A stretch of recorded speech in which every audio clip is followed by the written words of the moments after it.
मेरा नाम PL मेहता है। पार्टीशन के टाइम पर मेरी उम्र 10.5 साल थी।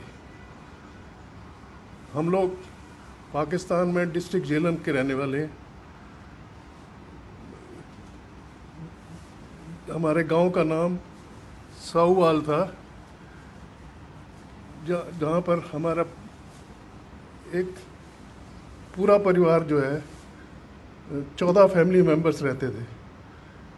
हमारे घर में जो एरिया था लगभग 1 एकड़ में, आधे एकड़ में मकान था, आधे एकड़ में अपना गाय भैंस रखने के लिए जगह बनाई गई थी। पार्टीशन होने के बाद में मुझे नहीं पता था कि पार्टीशन में क्या होता है। जब वहाँ पर जुलूस निकला तो मैं भी उनके साथ हो लिया। वो पाकिस्तान जिंदाबाद के नारे लगाते रहे, मैंने भी लगाने शुरू कर दिए। मुझे मालूम नहीं था कि पार्टीशन होता क्या है।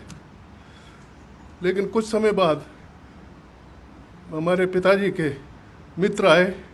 उन्होंने कहा कि जी आप लोगों के ऊपर अटैक हो जाएगा, आसपास के गांव वाले जो है आपसे पैसा भी लूट ले जाएंगे और आपको मार भी देंगे। क्योंकि हमारा परिवार बहुत संपन्न परिवार था। उस समय हमारे पास 50,000 रुपया कैश और 5 किलो सोना था। हमारे पिताजी के एक मित्र थे सैयद, उन्होंने कहा जी आप लोग हमारे घर में आ जाइए, आपको मेरे घर में आओगे तो आपके ऊपर अटैक नहीं होगा।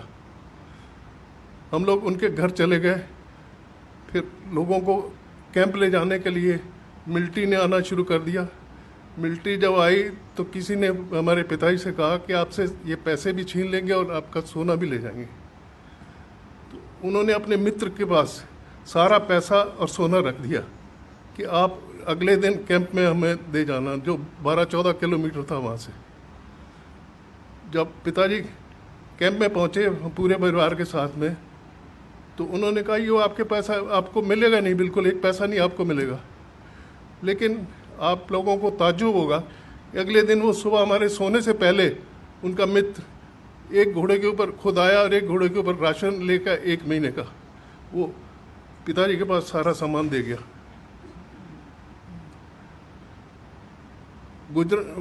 पिंडारन खान में जो कैंप लगा था वहाँ से 3 गाड़ियाँ चली थी। 3 गाड़ियों में पहली गाड़ी सरदारों की थी। उसमें कुछ जगह थी, लेकिन पिताजी ने कहा कि सरदारों के ऊपर सबसे पहले, पाकिस्तान में सरदारों के ऊपर सबसे पहले अटैक होता था, लेकिन उन्होंने मना कर दिया। दूसरी गाड़ी में हमको जगह नहीं मिली। ट्रेनें जो है, पैसेंजर ट्रेन्स जो है, इतनी शॉर्टेज हो गई कि उन्होंने ओपन वैगन मंगा के हमको ओपन वैगन के अंदर 100 आदमी एक वैगन में बिठा दिया। बिस्तर के ऊपर बैठ के ओपन वैगन में बैठ गए हम लोग। दूसरी ट्रेन के ऊपर 2 जगह थोड़ा थोड़ा अटैक हुआ, लेकिन वो लोग सारे बच गए। हमारी ट्रेन के ऊपर जो अटैक होना था, वो कामुकी स्टेशन पर जब हम लोग पहुँचे शाम को, तो ट्रेन वहाँ सारी रात रोके रखी और ये महसूस होता रहा कि कुछ लोग जो है ना इकट्ठे हो रहे हैं, स्टेशन के आगे जा रहे हैं। सुबह गुजरांवाले से पुलिस आई। उन्होंने कहा जी आप लोग अपना सारा हथियार हमको दे दो, क्योंकि आप हिंदुस्तान में नहीं ले जा सकते। सब लोगों ने हथियार दे दिए। हमारे साथ बलोच मिलिट्री थी और पुलिस ने कहा कि आगे मॉब है, हम उनको हटाने जा रहे हैं। वो हटाने क्या गए थे, उनको साथ में बुला लाए, अब आप अटैक कर सकते हो। 24 सितंबर सुबह 10 बजे अटैक शुरू हुआ। सबसे पहले तो उन्होंने पैसे छीने, जो कुछ है दे दो, हम मारेंगे नहीं। उसके बाद में यंग लड़कियां निकालनी शुरू कर दी। 300-400 लड़की, 4000 पूरी ट्रेन में पैसेंजर थे। पहले तो उन्होंने 300-400 लड़कियां निकाल ली। फिर ऐसा काटना शुरू कर दिया जैसे ओपन वैगन में गन्ना बाहर निकला होता है, उसको जैसे काटते हैं ऐसे इस तरह से तलवार से, लाठियों से मारना शुरू कर दिया। मेरे परिवार के 14 मेंबर्स थे, 11 मेंबर्स को मेरे सामने मारा गया। उस बाई चांस दो मुसलमान आपस में बात कर रहे थे कि तेरा बेटा कोई नहीं है, ये लड़का है, इसको अपना बेटा बना लेना, ले जा। पिताजी ने मेरे उनसे कहा कि जी इसको ले जाओ लेकिन मारना मत। बाई चांस मेरे पास एक घड़ी, घर में एक घड़ी मुझे मिली, डिस्ट वॉच, वो मैंने जेब में रखी थी। मैंने कहा मेरे से घड़ी ले लो, मुझे छोड़ दो। उन्होंने घड़ी लेके मुझे छोड़ा तो साथ में एक औरत बैठी थी जिसने जेवर पहने हुए थे, उनके जेवर उतारने में लग गया। मुझे अपने चाचा जी ने अपनी तरफ बुला के नीचे बिठा के ऊपर अपना पगड़ी खोल के ऐसे ऊपर डाल ली। उनको तलवार से मारा गया और तलवार का अगला पोर्शन मुझे भी गर्दन पर लगा। हम बैठे रहे वहीं पर। 3,500 आदमियों को उन्होंने मार दिया। जो बचे हुए थे या तो ज़्यादा जख्मी थे या मुर्दों के नीचे छुपे हुए थे, जिनमें से मैं भी एक था। हम फिर मिलिट्री ने ये कहा, मिलिट्री वालों ने, अब जब वो थक गए वो चले गए, मिलिट्री वालों ने कहा कि आप लोग प्लेटफॉर्म पर आ जाओ, और वो चले गए हैं। प्रोग्राम ये था कि इनको प्लेटफॉर्म पर लाके सबको मार दिया जाए। लेकिन हमारी किस्मत कुछ ऐसी अच्छी थी कि हिंदू मिलिट्री का कॉन्वॉय वहाँ से पास हो रहा था। मेन रोड जो थी स्टेशन के साथ में लगी, अटैच थी।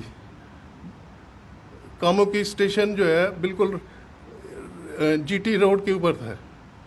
स्टेशन के ऊपर पुलिस मिलिट्री, हमारी हिंदू मिलिट्री आ गई। उन्होंने जो हमारे साथ बलोच मिलिट्री थी, बलोच मिलिट्री ये काम ये करती थी कि जो यंग लड़का निकल के भागता था वो बलोच मिलिट्री गोली मार देती थी। ये पोजीशन थी हमारे वहाँ पर।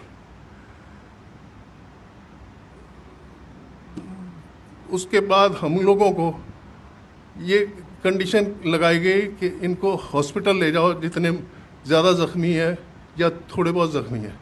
हमें गुजरांवाला हॉस्पिटल में वहाँ से ट्रेन में शिफ्ट कर दिया गया। डेड बॉडीज़ की जो ट्रेन थी उसके ऊपर लिखा गया तोहफे to Hindustan to Mahatma Gandhi and Jawaharlal Nehru. वो पूरी ट्रेन दिल्ली लाई गई। वो ट्रेन को नेहरू को दिखाया गया, जवाहरलाल गांधी को दिखाया गया। उन्होंने कहा ऐसा नहीं होना चाहिए। जब पटेल जी ने देखा तो उन्होंने कहा एक के बदले 4 होना चाहिए। 3 ट्रेन कटने के बाद में पाकिस्तान ने हाथ खड़े कर दिए। ये पोजीशन थी। हॉस्पिटल में हमारी हालत ये थी कि 5-6 वहाँ पर लोअर स्टाफ जो था वो हिंदू था, बाकी डॉक्टर सारे मुसलमान थे। जो ज़्यादा ज़ख्मी थे उनको इंजेक्शन दे के मारना शुरू कर दिया। हिंदू कंपाउंडरों ने सबसे आके कहा कि इनसे ना इंजेक्शन लगवाना ना दवाई लेना, हम ये अभी थोड़ी देर में चले जाएंगे, हम आपको सब ट्रीटमेंट हम करेंगे। हॉस्पिटल में उन बेचारों ने पूरी रात हमारी सेवा करी, सबकी पट्टियाँ करी। मेरे पास जो कमीज़ थी, मेरे चाचा जी को जब तलवार से मारा तो खून से पूरी भर गई थी। वो मैंने कमीज़ उतार के फेंक दी।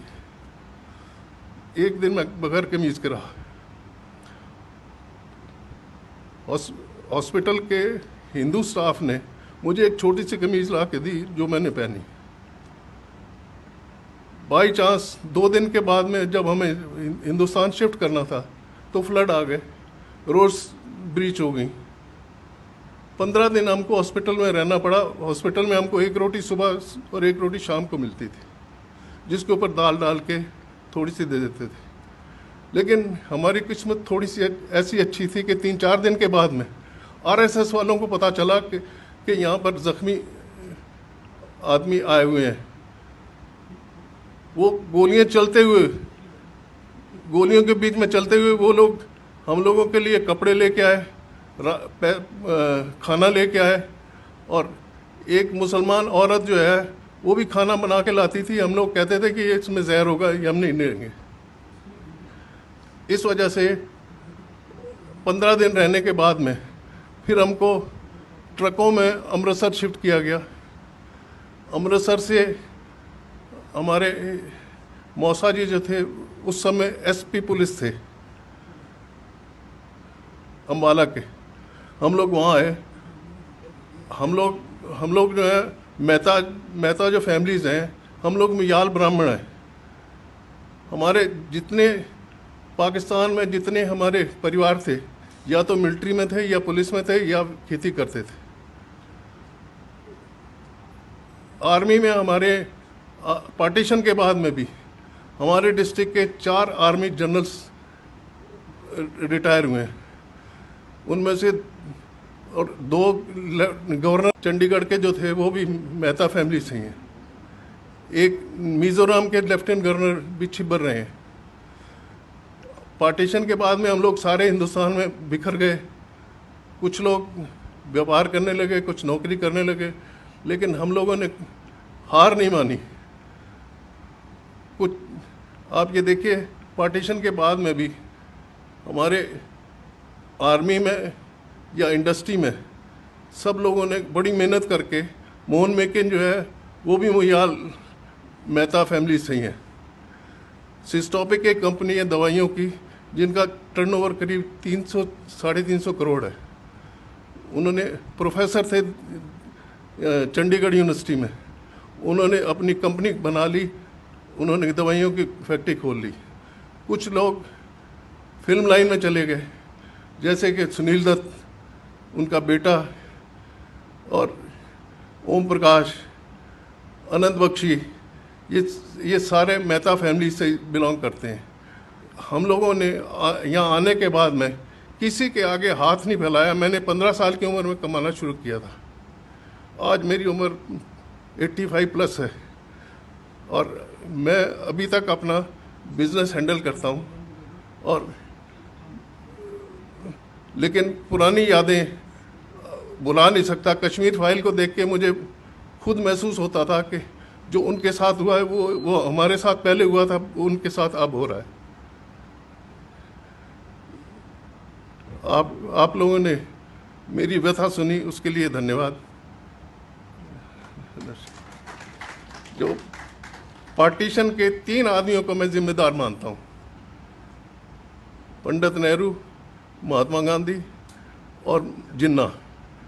अगर महात्मा गांधी मान लेते कि जिन्ना ने ये सजेस्ट किया था कि 5 साल में 2 साल हमें प्राइम मिनिस्टरशिप दी जाए इंडिया की, 3 साल जवाहरलाल रहे, लेकिन जवाहरलाल नहीं माने थे और उनको सबको मालूम था कि जिन्ना ने 6 महीने या 1 साल के बाद में मर जाना, उसको टीबी थी।